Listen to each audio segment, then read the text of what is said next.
Halo semuanya, ketemu lagi sama aku Putri Nindya. Nah, hari ini aku akan mengisi acara Hari Guru dengan apa ya sebutannya podcast atau interview dikit-dikit kali ya, sama salah satu guru pribadi yang pasti kece banget nih. Sebelumnya sekarang tuh udah Hari Guru kan. Aku pengen ingetin nih untuk kalian semua murid-murid pribadi Bandung untuk selalu mendoakan kebaikan untuk guru-guru kita dan menghormati guru kita, karena tanpa adanya guru kita nggak akan nih sampai di titik ini. Nah, langsung aja yuk kita ngobrol-ngobrol bareng sama guru kita nih. Halo Pak Rido, Assalamualaikum. Gimana nih? Waalaikumsalam warahmatullahi wabarakatuh. Halo Nindya. Halo Bapak. Iya Nindi, panggilannya Nindi aja nih. Gimana nih Pak kabar Bapak dan keluarga? Semoga sehat-sehat ya. Alhamdulillah sehat semua. Semoga Nindi dan kawan-kawan pendengar setia dari podcast OSIS Pribadi Bandung juga sehat semua ya. Di masa pandemi di rumah, tetap semangat untuk menuntut ilmu tentunya. Amin. Oke, sebelumnya nih saya dengar Pak Rido ini abis ulang tahun Rabu kemarin. Selamat ulang tahun ya Bapak. Semoga sehat terus dan dilimpahkan rezekinya, makin semangat mengajar dan semakin keren lah Pak pokoknya ya. Insyaallah, amin. Agak deg-degan ya soalnya aku tuh kelas 10. Nah, belum pernah nih diajarin sama Pak Rido. Ini pertama kali ngobrol banget. Nah, Pak, hari ini saya tuh pengen nanya-nanya nih ke Bapak, boleh ya? Boleh tentunya. Saya pengen tahu nih Pak, sebelumnya cerita Bapak atau apa ya disebutnya jatuh bangunnya Bapak sebagai seorang guru tuh gimana sih Pak? Jatuh bangun. Ini cukup luas ya pertanyaan. Jatuh bangun, suka dukanya kali ya, kayak gitu ya, sebagai seorang guru. Iya, suka dukanya. Betul. Ini gimana nih? Ini pertanyaan yang sangat cukup luas nih. Bapak bingung mau jelasin dari mana nih? Dari kayak perjalanan Bapak merintis karir kayak untuk jadi guru aja deh Pak. Oke. Baik. Terima kasih. Merintis karir sebagai seorang guru merupakan pilihan yang tidak mudah sebenarnya ya, karena seperti yang kita tahu, guru kan memiliki tanggung jawab yang besar seperti itu, khususnya untuk mencerdaskan bangsa gitu kan ya. Terus kemudian mengajarkan hal-hal yang benar seperti itu. Itu hal yang sangat besar. Dan Bapak kebetulan background-nya juga bukan pendidikan gitu kan ya. Jadi ini adalah langkah dan ya bismillah ya kan, sehingga Bapak memilih untuk menjadi guru. Nah, itu ada asal-usulnya. Nah, ketika di SMP itu alhamdulillah Bapak banyak guru yang menginspirasi Bapak ya untuk bagaimana indahnya berbagi, terutama berbagi ilmu. Nah, semenjak dari SMP itu Bapak memiliki apa ya istilahnya minat untuk saling mengajar gitu, mengajar teman-teman dan sebagainya seperti itu. Jadi Bapak awal mulanya nih kecenderungan kayaknya kedepannya pengen jadi seorang yang bisa membagi ilmu, yang bisa menginspirasi itu sejak SMP itu. Seperti itu, dan kemudian berjalan itu sempat hilang tuh, ide-ide sempat hilang. Ketika kuliah ada lagi gitu kan ya, kepikiran lagi seperti itu, dan akhirnya setelah selesai kuliah dari Turki, Bapak putuskan untuk mengajar. Nah, suka dukanya sendiri adalah dukanya dulu ya, pertama kali Bapak mengajar, karena Bapak bukan background dari pendidikan juga, pasti ada banyak hal yang Bapak perlu belajar lagi gitu. Jadi guru, tapi Bapak pun masih belajar seperti itu, mempelajari bagaimana kondisi kelas gitu kan ya. Sifat dan perilaku setiap siswa juga berbeda, dan itu treatmentnya juga beda-beda. Terus kemudian bagaimana mengemas informasi yang sedemikian rumit, ya nggak sih? Bapak guru biologi gitu kan ya. Jadi banyak hal, banyak materi yang ya anak-anak itu kadang khawatir ya, takut karena banyak hafalan, banyak istilah dan sebagainya. Nah, Bapak juga ada tantangan nih untuk mengemas materi-materi itu menjadi yang simple, yang bisa kalian bayangkan juga dan bisa kalian aplikasikan dalam kehidupan sehari-hari. Itu lebih ke tantangan lah ya. Bapak bicara duka di sini mungkin lebih ke challenge untuk menjadi guru. Nah, terus kemudian diketemukan dengan ya tadi kembali lagi berbagai sifat siswa yang unik-unik kalau Bapak bilang ya, seperti itu, yang juga menjadi tantangan bagi, kalau menurut Bapak, bagi semua orang guru. Itu adalah tadi dukanya lagi.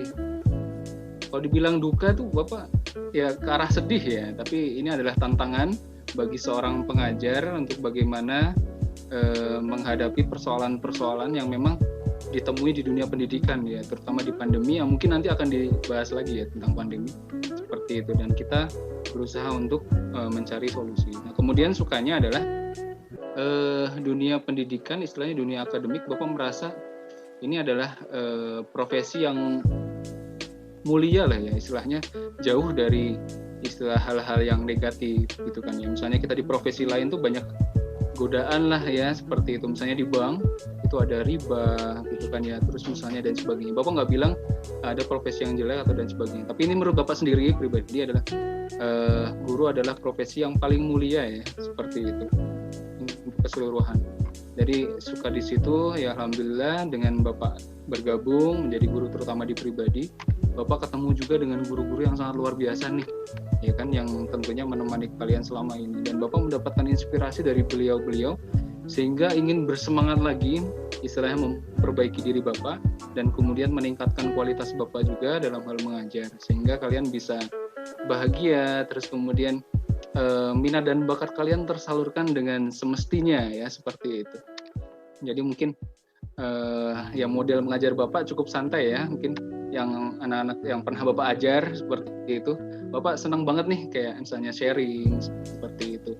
Terus kemudian ada informasi-informasi lain yang bisa ditanya, Bapak senang banget untuk diskusi seperti itu. Mungkin itu sukanya ya, ya seru aja dan pekerjaan yang keren.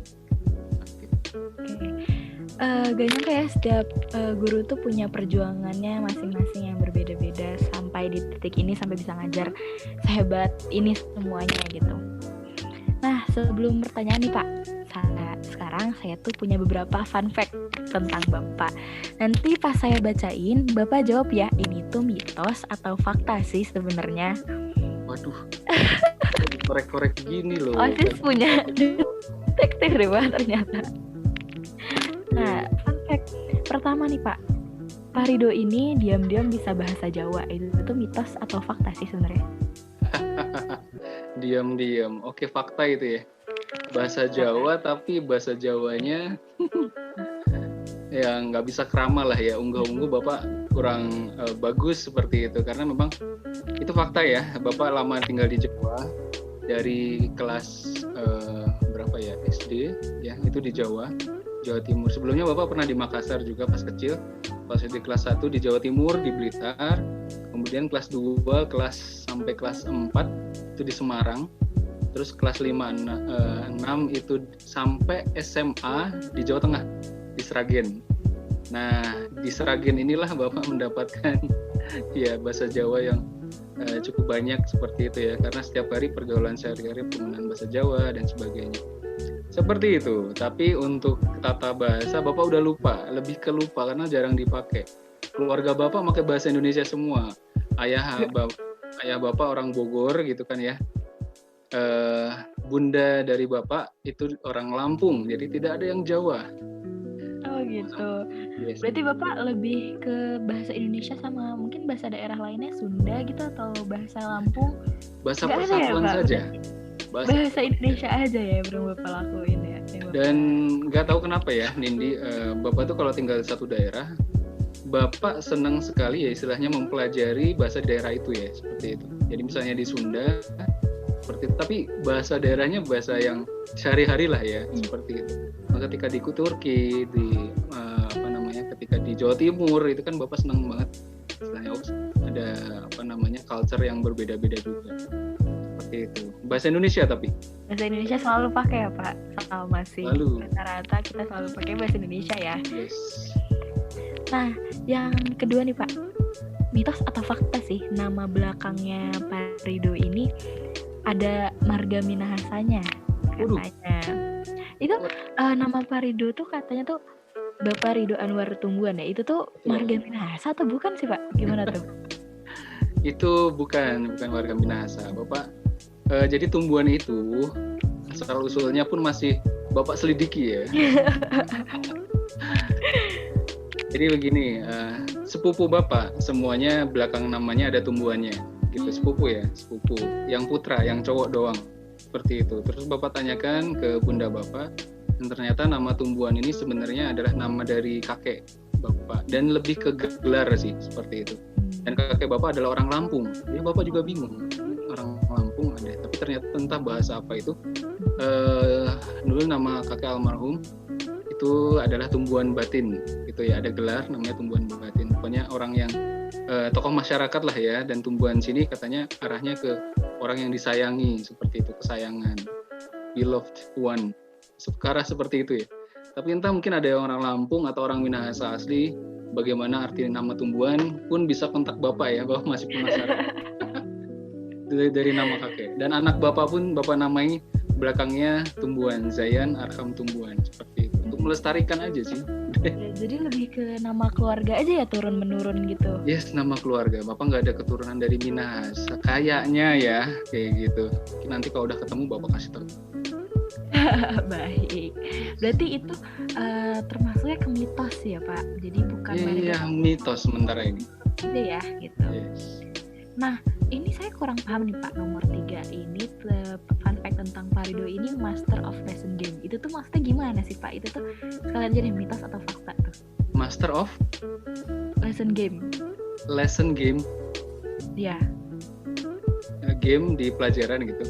Oh, kayaknya iya ya, kayak game pelajaran kita, selingan pelajaran gitulah ya. Iya. Ya, ini siapa yang nyari-nyari? Gak apa-apa, nggak tahu juga ya.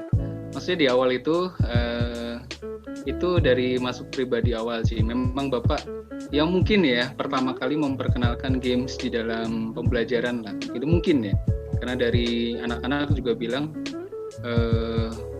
dulu kan Bapak memakai Kahoot ya kan, awal-awal seperti itu. Nah baru bermunculan guru-guru yang lain juga memakai Kahoot juga seperti itu, memakai Quizlet seperti itu. Ya Bapak nggak nyangka aja sih gitu kan ya, ternyata Bapak yang pertama kali menggunakan seperti itu ya. Mungkin membudayakan ketika review atau istilahnya ingin ya kaitannya dengan hafalan ya, daripada kita ngafalin mending jadiin games gitu kan ya. Seperti dalam sekarang udah banyak ya, ada Kahoot, kemudian ada Quizlet, kemudian ada Quizizz juga, dan kemudian ada yang Bamboozle, ada Jeopardy. Sebenarnya banyak banget, tons of games in the internet yang sebenarnya bisa guru-guru gunakan. Nah, Bapak memang sering menyelipkan itu ya untuk pembelajaran, karena asik. Bapak pun juga suka ya istilahnya games challenge. Iya sih, kayak apa ya, kayak selingan aja sih ya, untuk kayak sekarang games pun juga bisa jadi pembelajaran untuk kita semua gitu. Betul, bahkan sedang dipelajari ya istilahnya gamification, bagaimana mengemas suatu pembelajaran itu menjadi games. Ibarat kayak di games kan ya, itu kayak ada rank that you need to achieve ya kan, ada stage-nya dulu. Dari stage pertama, kedua, ketiga itu harus dilewati secara berurutan. Misalnya di games ada yang bintang ya, setiap stage ada 3 bintang. Kalau 3 bintang full berarti udah 100% completion ya kan. Terus kalau misalnya yang baru 2 bintang berarti baru 70-80%. Nah, sama halnya seperti itu, dan itu menyenangkan ya. Dan ini udah di banyak source ya untuk gamification. Contohnya adalah Khan Academy. Itu mungkin beberapa guru juga pakai gitu kan ya. Jadi dia step by step, dan ada quiznya juga, dan seperti itu. Kalau menurut Bapak lebih enak ya, lebih personalized gitu loh. Jadi misalnya Nindi misalnya, oh ternyata Nindi bisa cukup kenceng nih sampai level 10, tapi ada beberapa teman yang belum tentu seperti itu kan. Ya, jadi ada yang catch up cuma sampai level 3 dan sebagainya. Jadi gamification itu mendukung personalized learning. Nah, itu yang sedang Bapak pelajari dan ingin ya harapannya bisa diterapkan terus di kelas Bapak. Begitu Nindi, jadi baik. Keren dah Pak, metode Bapak. Ya insya Allah. Nah, fun fact selanjutnya ini, Bapak ini punya istri yang sama-sama ngajar di pribadi. Gimana tuh Pak? Ya, kalian benar-benar cari tahu tentang kehidupan Bapak. Tapi nggak apa-apa ya, seru. Benar, itu sama-sama ngajar di pribadi. Dan beliau tapi ngajar SD. Gitu. Iya. Yes, jadi fakta. Fakta ya berarti. Selanjutnya nih, gimana Pak? Yang selanjutnya adalah Pak Rido ini katanya suka main game ya. Oh, ini siapa nih? Siapa ini yang menanyakan? Iya.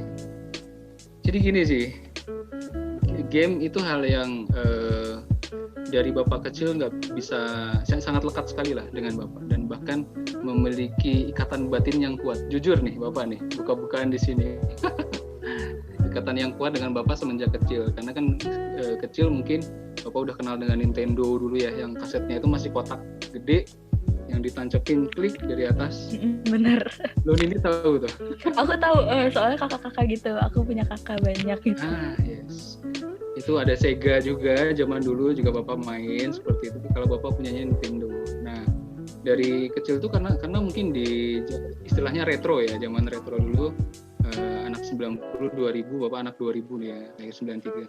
Seperti itu, sedang marak ya kan games dari Nintendo, kemudian ke PlayStation dan sebagainya, sampai Bapak tapi mentok di PS2 waktu itu. Karena waktu SMP ya itu Bapak masih main, tapi ketika SMA Bapak sudah mulai boarding gitu. Jadi boarding udah lepas dari dunia games. Beneran sempet ada istilahnya withdrawal ya. Tahu ya, withdrawal, misalnya orang ketagihan kemudian lepas dari sesuatu, ada withdrawal di situ. Sehingga Bapak sering uring-uringan dulu di asrama waktu SMA. Bapak juga di asrama mirip boarding seperti itu, seperti kalian sekarang. Nah, tapi seiring berjalannya waktu, Bapak bisa mengalihkan perhatian Bapak ya dari yang tadinya ada istilahnya ya, kalau misalnya dopamin itu ya kan zat yang bikin rasa senang tuh. Kalau kita suka melakukan sesuatu itu ada istilahnya dopamin kita terlalu banyak gitu kan ya, istilahnya reseptornya, sehingga kita hanya senang pada satu hal tertentu. Nah, selama di asrama entah kenapa Bapak secara automatically mengalami dopamin detox gitu ya. Dan akhirnya kesenangan Bapak tuh beralih ke arah membaca novel waktu itu, fantasi. Nah, dari situ terus kemudian di Turki udah nggak bisa lagi gitu kan ya, nggak bisa main lagi. Terus kemudian zaman sekarang ya kan, itu ada banyak istilahnya mobile games dan sebagainya. Bapak sempat waktu awal-awal jadi guru, karena guru yang lain juga ikut main, Bapak nyoba iseng-iseng main dan sebagainya, tapi Bapak rasa udah nggak senang lagi lah, karena udah lama tadi ya, kayak ya main aja terus oh ya udah kayak gitu. Terus ngelihat anak-anak main, ya maka dari itu Bapak nggak pernah marah jika ada, atau istilahnya kayak memandang sebelah mata anak-anak yang suka games, karena Bapak pun mengalami ini waktu dulu gitu kan ya. Nanti ada masa di mana mereka akan menemukan bahwa ada hal yang perlu mereka kejar, mereka perjuangkan lebih daripada mengejar rank di games seperti itu ya kan. Sekarang ada istilahnya rank atau istilahnya apa sih ya gitu kan ya, dari itulah pokoknya. Jadi nggak apa-apa istilahnya jika kalian suka main games dan sebagainya, itu bukan hal yang salah. Yang salah adalah ketika kalian melalaikan tanggung jawab yang harus kalian penuhi ya kan di kehidupan kalian gitu.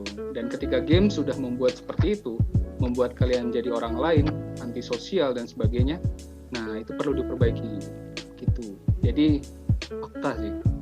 Ya Pak, berarti Yes. kayak dulu tuh guru-guru saya tuh kebanyakan gak suka main game, tapi akhirnya pas SMP banyak yang ngajak main game juga, akhirnya main bareng gitu, jadi kesenangan tersendiri sih ya sekarang. Nah betul. Dan Nindi suka main? Kadang doang sih aku mainnya. Mabar ya. Nah seru Iya. aja sih sebenarnya. Iya seru aja, jadinya kayak kebersamaannya juga dapet gitu. Bapak aja kemarin main Among Us sama anak kelas 11 ya. Bareng-bareng. Ya seru aja gitu kan. Iya, jadi guru sama muridnya juga jadi lebih deket gitu ya Pak rasanya. Ya why not gitu kan ya, game gak salah. Tergantung penggunanya aja, usernya. Gitu. Fun fact terakhir nih Pak, katanya Bapak ini suka nonton anime dan drama Korea, mitos atau fakta nih Pak? Oh my god. Ini kalian ngorek-ngorek benar-benar sih. Nontonnya apa nih Pak kalau drama Korea nih? Oh, drama Korea ya. Bapak sekarang lagi ngikutin Startup. Hebat. Drama baru ya itu Pak? Ya drama baru ya. Nindi nonton nggak? Belum nonton, aku kayak suka ganjel aja gitu Pak kalau misalkan drama belum selesai, ini happy ending atau sad ending. Oh gitu, jadi diselesain dulu sampai akhir maksudnya? Iya, sungguh selesai, terus nungguin gitu. Unik ya. Jadi memang unik sih tipe-tipe penonton drama. Jadi ada asal-usulnya Nindi. Jadi ya, gimana Pak? Drama pertama yang Bapak tonton itu adalah Reply 1998. Reply 1998. Itu kalau menurut Bapak the best Korean drama yang menyebabkan Bapak jadi suka drama-drama Korea seperti itu. Tapi dengan waktu itu adalah pertama istri Bapak tuh yang nonton. Awalnya Bapak sindir-sindir juga kan, itu kayak tapi ada yang berbeda dari drama Korea. Ya kita hilangkan hal-hal yang negatifnya. Ya karena di drama itu pasti ada budaya yang negatif. Contohnya adalah mereka pecandu alkohol, gitu kan ya. Terus banyak yang minum alkohol, setiap ada masalah larinya alkohol. Terus kemudian kissingnya nggak ada sensor, gitu kan ya, seperti itu. Makanya hal yang kalau menurut Bapak harus kalian pilih dan pilah ya ketika nonton drama ataupun nonton apapun seperti itu. Nah tapi di satu sisi ya kan, drama di Korea itu kayak menonjolkan sesuatu atau moral value yang cukup kuat gitu ya. Di Reply 1998 itu tentang kekeluargaan banget kalau menurut Bapak.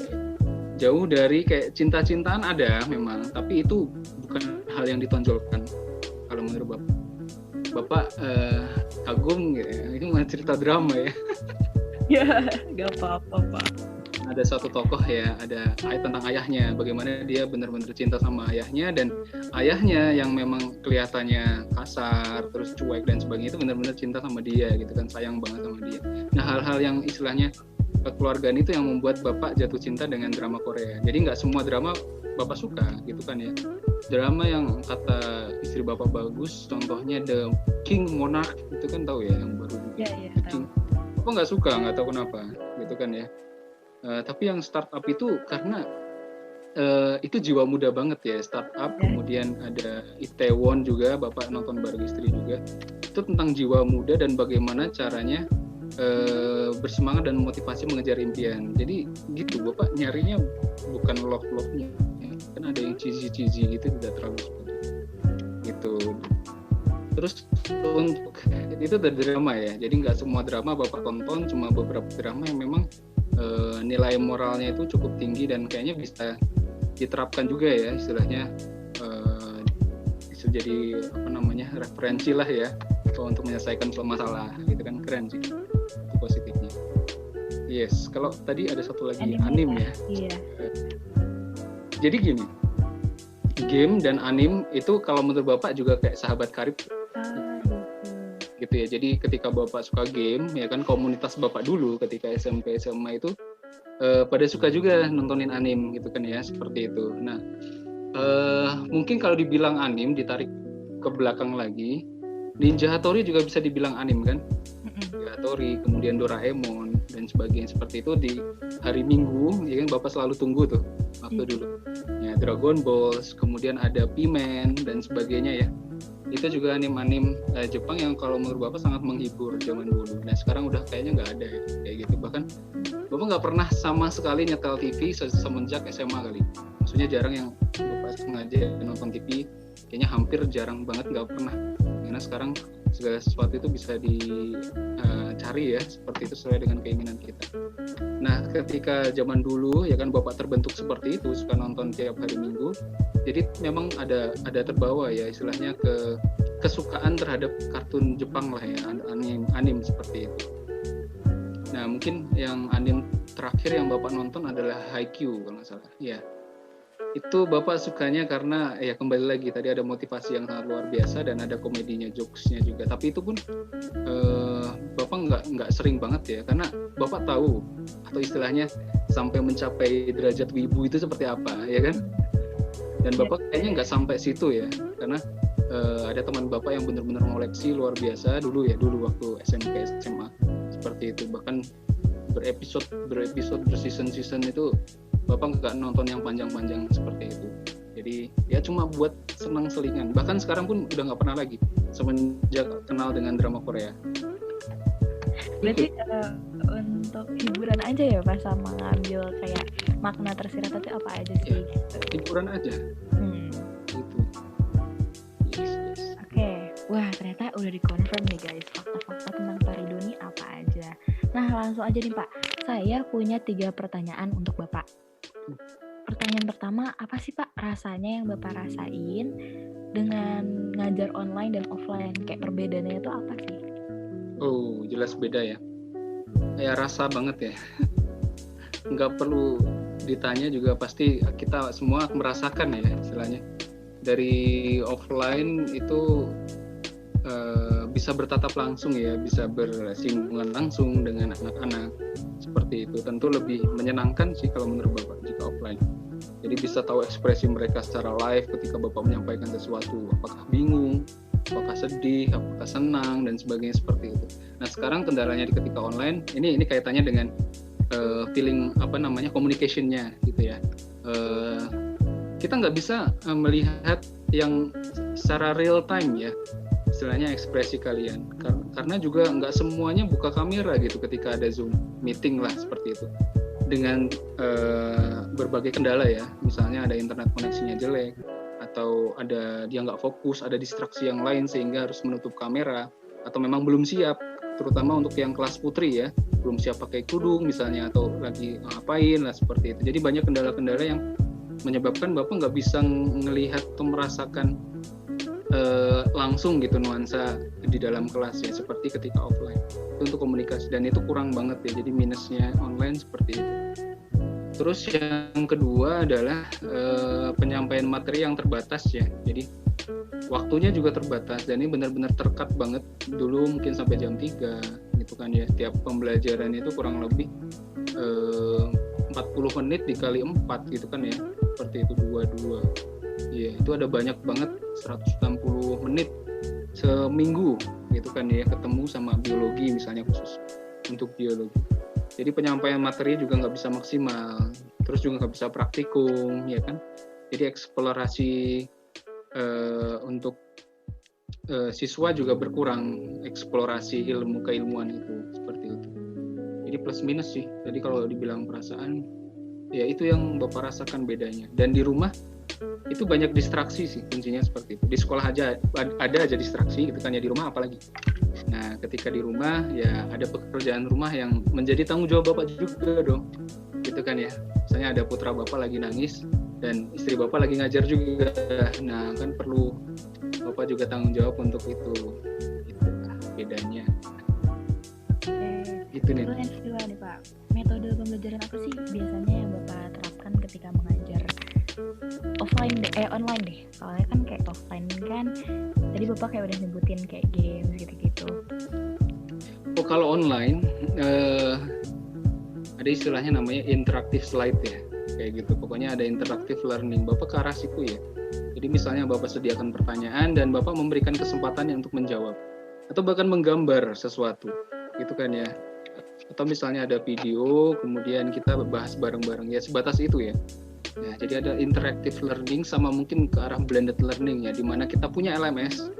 Jadi Bapak itu sehari di LMS, kalian belajar dulu nih. Ada beberapa activity di dalam LMS juga. Ada games, ada puzzle juga, ada video dan sebagainya. Itu kalian selesaikan sendiri. Nah, terus kemudian baru pertemuan berikutnya kita akan ada interactive learning tadi yang Bapak sampaikan, di mana kita mereview lagi materi yang sudah dipelajari. Tapi tentu ya, di online tuh gimana nih dia? Bapak minta ke anak-anak semua untuk baca, dan belum tentu semuanya mengerjakan dengan 100% seperti itu. Bapak pahami itu, Bapak pahami sekali. Karena mungkin ada yang, jam LMS nih, jamnya Pak Ridho LMS, mabar kui gitu kan.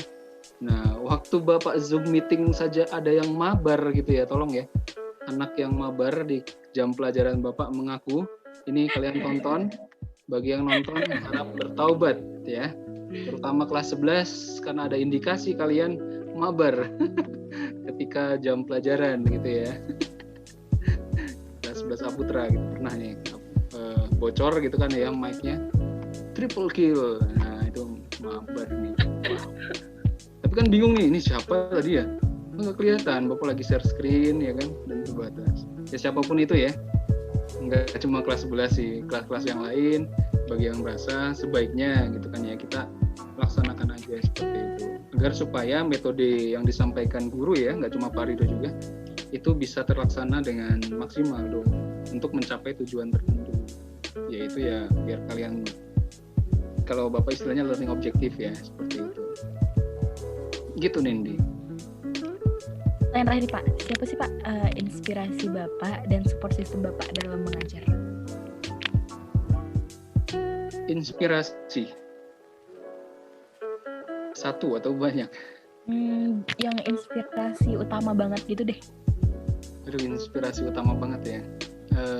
Gimana ya? Sebenarnya banyak dan berselang-seling ya. Yang boleh nih, Bapak ada kepikiran juga. Dulu waktu Bapak tahun berapa ya? 2015 kalau nggak salah. Itu Bapak Anies Baswedan mungkin pernah, sekarang kan jadi gubernur Jakarta ya. Beliau masih belum jadi Menteri Pendidikan waktu itu. Nah, beliau jadi pemerhati pendidikan dan menciptakan yang namanya Indonesia Mengajar. Mungkin pernah dengar, Nindi? Iya, pernah. Ada bukunya dan Bapak baca buku itu dan sangat amat menginspirasi. Itu jargonnya sampai sekarang nih, kalau nggak salah itu setahun mengajar selamanya menginspirasi. Nah, itu jargon yang ngena banget tuh. Jadi di Indonesia Mengajar memang dari anak-anak mahasiswa nih, ada yang lulusan S1, S2 dari universitas ternama ya, ITB, UI, Unpad dan sebagainya. Itu mereka menjadi relawan untuk sebagai tim Indonesia Mengajar di daerah-daerah pelosok gitu, yang memang udah dikoordinir dengan pada saat itu kan Bapak Anies Baswedan ya, di Indonesia Mengajar, dan sampai sekarang kayaknya masih ada. Nah, Bapak baca bukunya dan memang luar biasa ya, istilahnya banyak negara pelosok negeri ini yang memang masih butuh pendidik yang baik gitu kan ya. Jadi pemerataan pendidikan di Indonesia ini perlu banyak kontribusi ya, dari terutama anak-anak yang muda gitu. Nah, mungkin itu juga yang menginspirasi Bapak ya untuk terus semangat mengajar, karena yang namanya guru ini, kalau misalnya nih kalian pengen kaya ya, jangan jadi guru gitu kan ya, seperti itu. Tapi kalau kalian ingin membangun suatu negara atau istilahnya membangun masa depan suatu negeri, jadilah guru yang baik, dan itu nilai pahalanya lebih luar biasa gitu kan ya, seperti itu. Dan memang sih istilahnya itu passion, kembali lagi ke passion orang-orang gitu kan ya. Tapi ya sekarang masih perlu nih istilahnya guru-guru yang memang berdedikasi tinggi. Di masa pandemi ini kan banyak berita juga ya nih.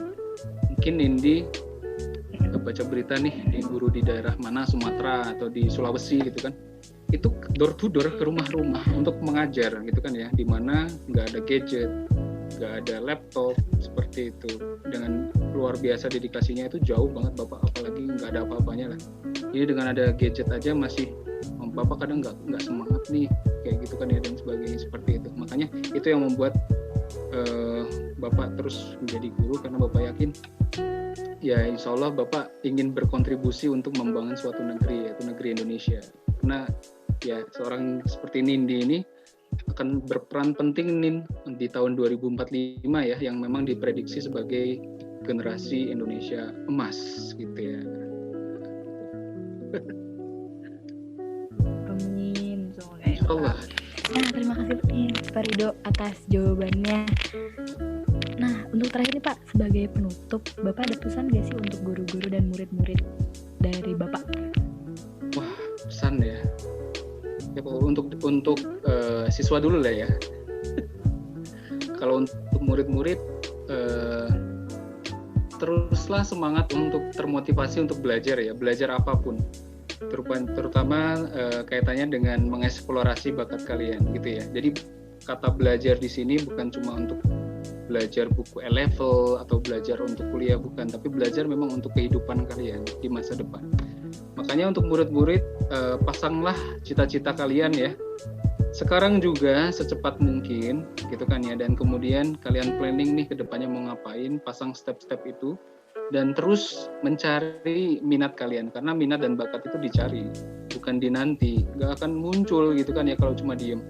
Dieksplorasi itu sih, punya impian, tahu minat bakat, dan punya semangat yang tinggi. Nah, itu adalah kunci menjadi sukses di masa depan. Mau jadi apapun, mau di profesi apapun, nah itu adalah kunci. Kemudian untuk guru-guru mungkin di sekolah pribadi dan seluruh Indonesia, sebentar lagi ya tanggal 24. Tanggal berapa ya? Bapak lupa loh. Tanggal 25 ya? 25 ya?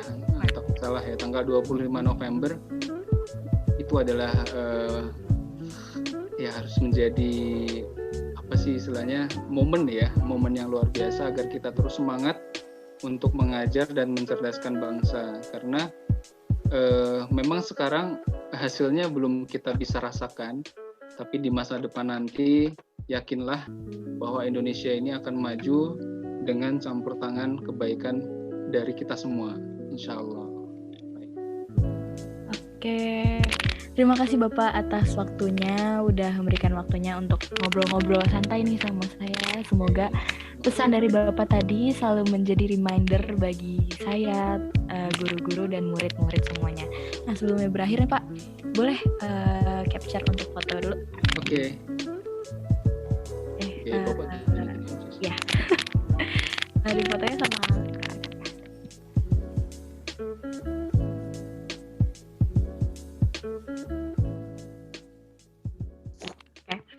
Terima kasih Bapak. Thank you, Cindy. Terima kasih banyak. Terima kasih.